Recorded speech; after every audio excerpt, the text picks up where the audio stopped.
arazana agacupa k'ibimoga neza, aja inyuma yiwe hafi y'ibirenge vyiwe, ararira amutonyangiriza amosozi ku birenge, abihanaguza umushatsi wo ku mutwe wiwe, aja arabisoma kandi abisiga ibimoga neza.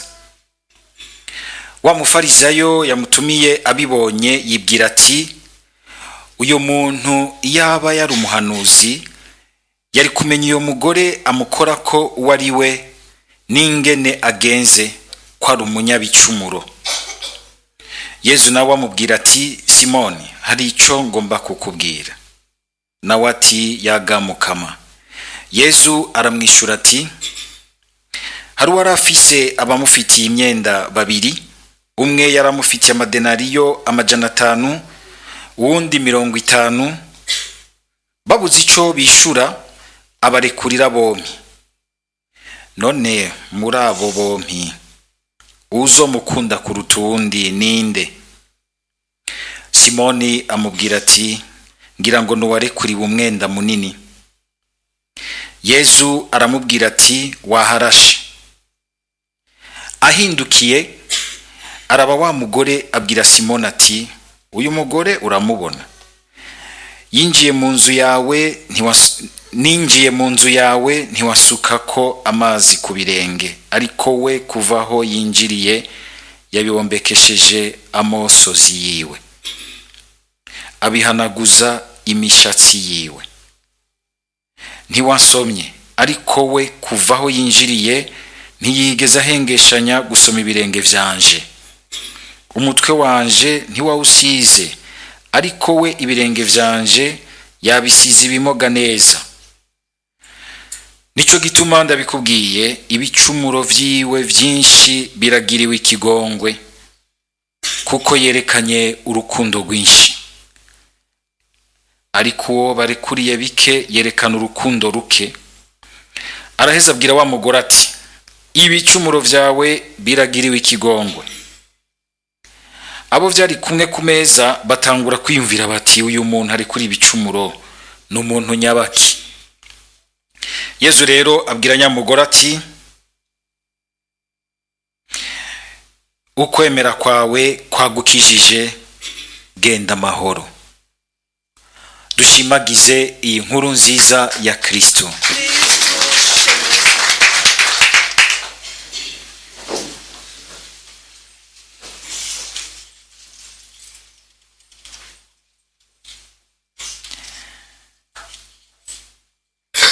Mu bintu bikunze gutera ibibazo byo gusenga uyu munsi, hari iki kibazo c'urugwirirane rw'amadini.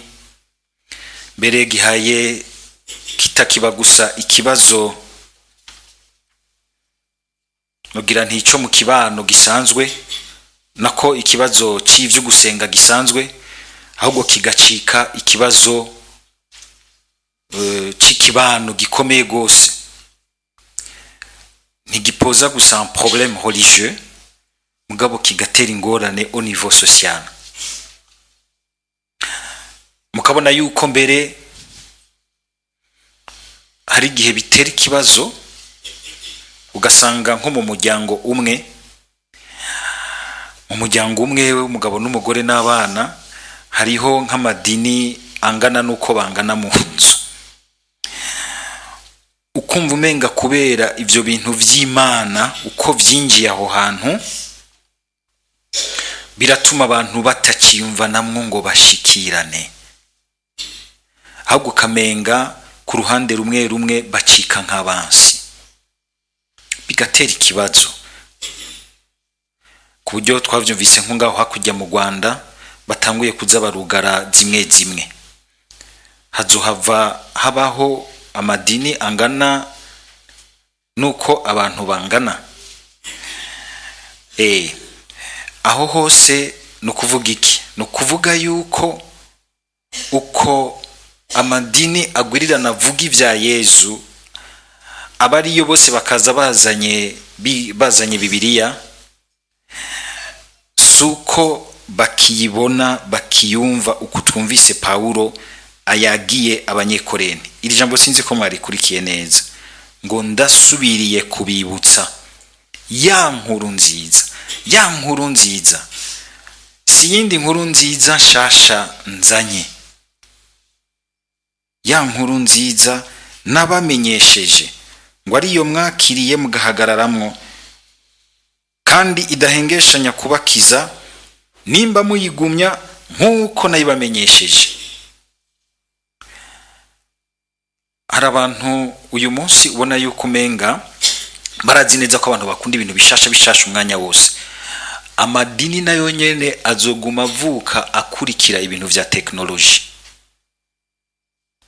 Ibintu vya teknoloji murabona uyu munsi uraba ufise telefoni yi, ejo ugasanga haje indi version nshasha yayo, kandi abantu twese tugaca dushaka turonke version nshasha.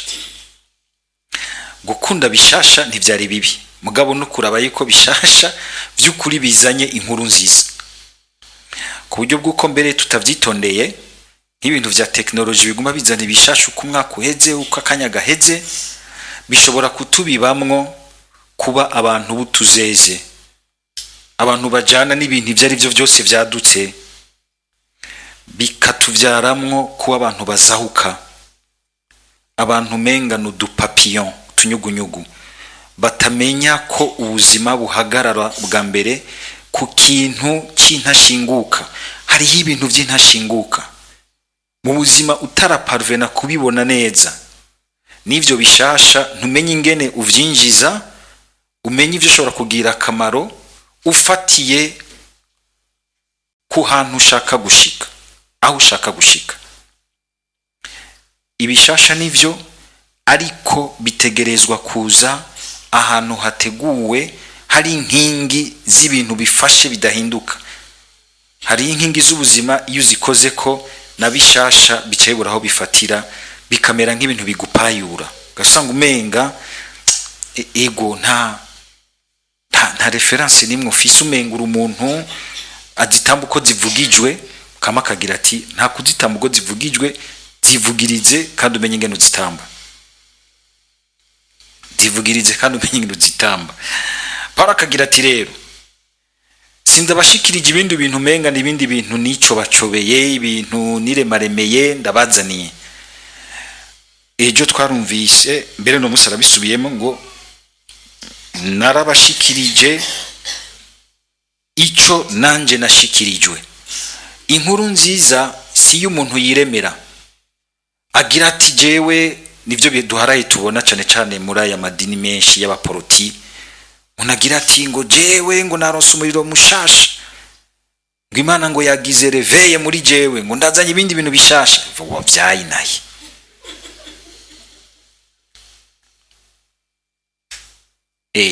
Kona yuko na Paulo naho Yezu hariho ikintu gishasha yashaka kumukoresha, yabanje kumubwira ati subira hariya mu bakera twatanguranye, babanze bakwigishe, babanze baguhe umushinge n'inkingi, hama nzokwereka kuri uyo mushinge n'inkingi uyu twumvise yagarutseko.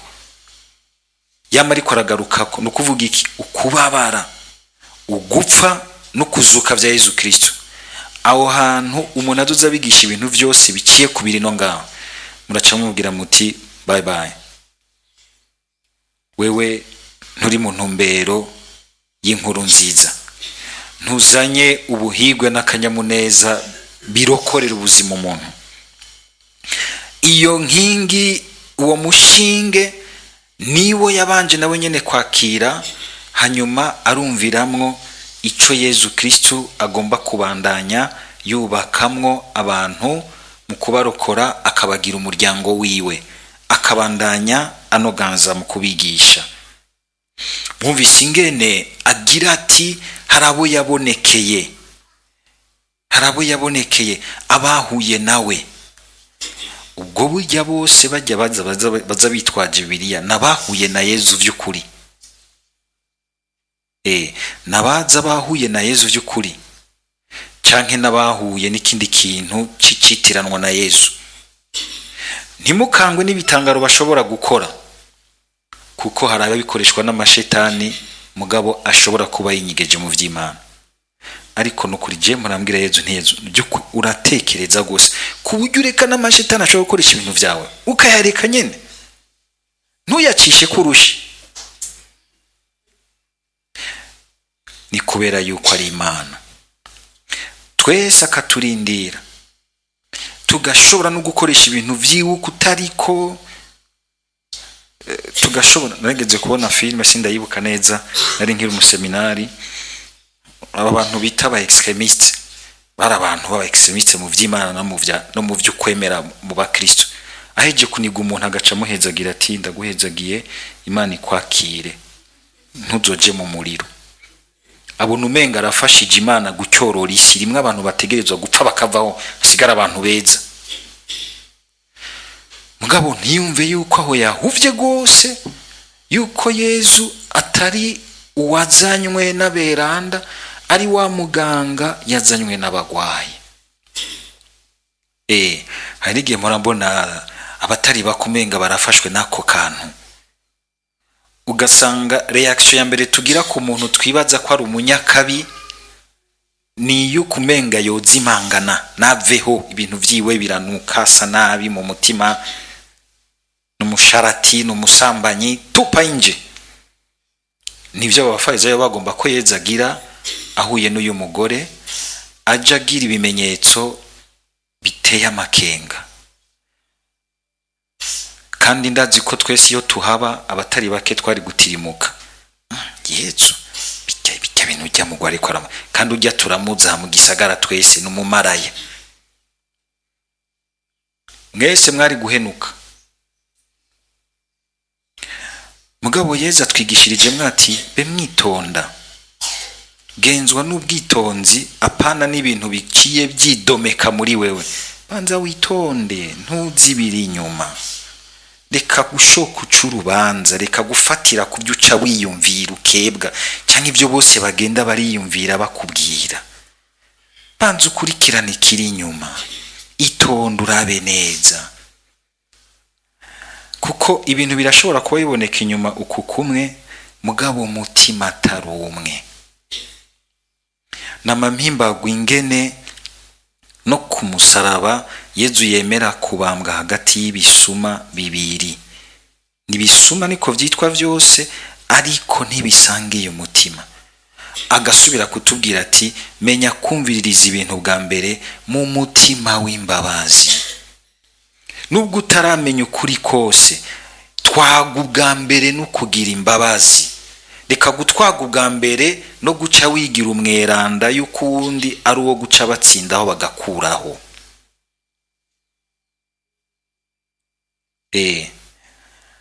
Ndibuka ngishika ngaha mu radio abantu bakibona shika bagaca baza kuza barambwira ati aba naba ucushika wafatira ingingo mbere ubakureho nibo bononye radio. Hano bagaca baza umva jewe ngaha nije natanguye ibintu nije ndabifise kandi dukoranye tuzobikora neza. Gacu babwira uti okay reka ivyo umbwiye dufata umwanya wo kubibona, dufata umwanya umukama abitwereke, hama nitwasanga bimeze gutyo tuzoheza tubaze umukama uko twobigira kugira ngo dutunganye radio kandi tubigire tutarinde no guhindanya abo bashaka yuko noca mpindanya mu kanya nti toka ho kigenda. Imisi yose uzobuhiriwe ni wama ugira patience y'ikigongwe. Naho ushaka gusanga kumbe wamwihenze ko wopfu mumwihenda kumugirira ikigongwe hakumwihenda kumurenganya. Byo bintu muravyumva? Ego dusabe kuba mwebweho muri Radio Maria murabona ijya sanamu Jésus j'ai confiance en toi. Ngira ubwa mbere confiance muri Yezu, singira ubwa mbere confiance mu muntu ingena ameze canka atameze. Iyo umaze kuzuragendera kuri confiance ya Yezu hari ibintu naho byo bari ibyaha bimwe vy'agacamutwe bitagutera ubwoba. Kugira uti ndazi uwo turi kumwe kandi ndazi kingenza, ndazi ikinshize hafi y'uyu muntu. wa wundi nyene mugira muti n'umwicanyi ni gisuma rurombo n'umusa, ugasanga turicaranye turiko mbe patiri nawe yafashwe ntavyuzi. Ariko nawe patiri ukagenda hafi yiwe, ugende wumva yuko ufise confiance muri Yezu. Kuko nubundi hari habagira ati ngo ngiye kumufasha, ugasanga niwe yahavuye agufasha ukajiwe.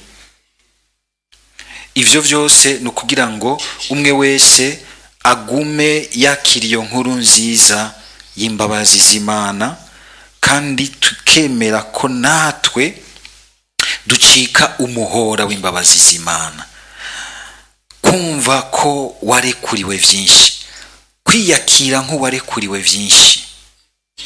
Sinarekuriwe vyinshi kuko sinarekuriwe bike kuko menga mfise bike paraporo ya muntu usanzwe nzi yuko n'ikibano cyose kizi ko afise vyinshi. Oya, tugere Kristo. Hari umuntu yigeze kuvyihweza mu buzima bw'aberanda, avuga ati aberanda ikintu kizobakwereka bapfa bumva umenga baracafise inyota, ntibaraheza kwicyorora, bapfa umenga baracafise ya nyota yo gutungana, ya nyota bakarira, ariko buzuye urukundo n'ikigongwe, kuko batipima ku bandi uko bangana kuri bo canke bo uko bangana ku bandi, ariko bipima kuri Yesu, kuri usanzwe ari rukundo. Umwe wese umwe nogira nti asanzwe ari destination finale, kuko ugenewe kuba nukuzosa na Yesu impera z'ubuzima bwawe. Ukazokama wipima rero kuri Yesu, uzokwamubona yuko ufise ideni rinini. Mugano watangu uzuripima uti kameme mujya nawe frema uko ameze, kameme Yesu genda murusha, uzokamubona umenga uri warekuriwe biki. Kandi akaroro karaboneka mu buzima. Nk'ubu no kwipima kuri karya kana kajya kigeme, nobona yuko umenga ndi muremure gose. Mugabe nahagarara hafi ya Salvatore cambona ko ndi mugufi. None suko reka kuza muri ipima nako kugira ngo uzuravuga uti uriya ndamuzi ibintu abamwo, jewe kameme uzosanga ucugira urukundo ruke. Kandi umuntu ingene yipima ku bandi yama yishira heza, ariko umunsi ni wipima kuri yasanzwe ari igipimo cuzuye ceranda kinengesereye Yesu Kristo, uzokamubona yuko ugifise ideni rinini. Kandi igihe cyose uzokamumva ko ufise ideni rinini, bizokuvyaramwo kumva uti vyukuri yaranyitangiye, reka nanje ngerageze kwerekana urukundo rumuni nahaza rumushimisha, ngerageze kumusubiriza mu ndumano uko ndabishobora. Kandi ico gihe uzoba uri kurafata inzira y'ubwami bw'Imana, uzoba mbere uri kuracika inkuru nziza ku bandi. Kuko uko twirabira tukiyerekeza kuri Yesu Kristo, niko dusanga n'abandi baca boroherwa kumwumva muri twebwe no hagati yacu. Amen.